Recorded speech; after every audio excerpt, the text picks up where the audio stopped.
Ladies and gentlemen, I am Heng Fan. In 1954, Winston Cigarettes launched an ad so controversial that broadcasters refused to say it on the air. But the outrage had nothing to do with the dangerous products being advertised.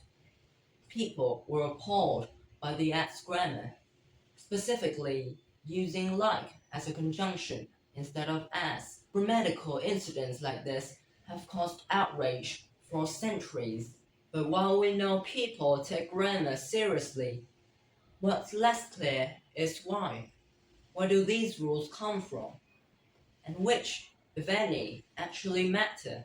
Let's look at three particularly famous English examples. First up, the idea that you should never end a sentence with a preposition. This rule comes from 18th century England, when a teak was all the rage. Grammarians flooded the market with books on how to speak properly, and many of these rules were taken from Latin, a language no one had spoken conversationally in 1,000 years. The rule to never strand a preposition without a noun is one such revived relic. And while the scholars who proposed it presented the idea as a stylistic choice, subsequent writers turned the suggestion into a hard rule. Other rules have origins that are perhaps less arbitrary, but significantly more petty. Consider the idea that you should use fewer with countable nouns and less with uncountable nouns. This rule comes from an 18th century grammarian called Robert Baker, who, for reasons unknown, believed less was inelegant with countable nouns.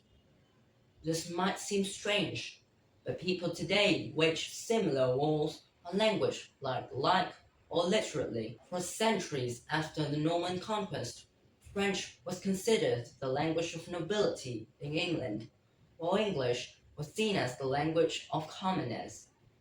This insecurity lingered in the hearts of many English grammarians, leading to similarly silly rules like distinguishing more than from over, or our attachment to Latin plurals like fungi or formulae. The stakes of these debates are mostly academic, but one frequently discussed rule does have real-world consequences. For centuries, they has been used as both a plural and a singular pronoun.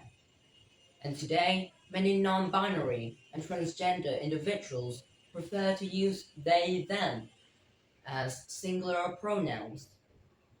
19th century grammarians, however, believed that they should be exclusively plural. Furthermore, they argued that the word should be swapped for the generic he.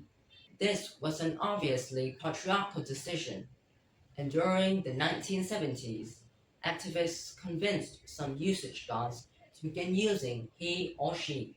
But today, most grammar guides have accepted they as both singular and plural. This isn't the first time we've had this kind of pronoun predicament. For centuries, you was also considered an exclusively plural pronoun, and yet today it is completely accepted in singular situations. That's because grammar isn't a hard science. It's something we all build together to reflect the people using it.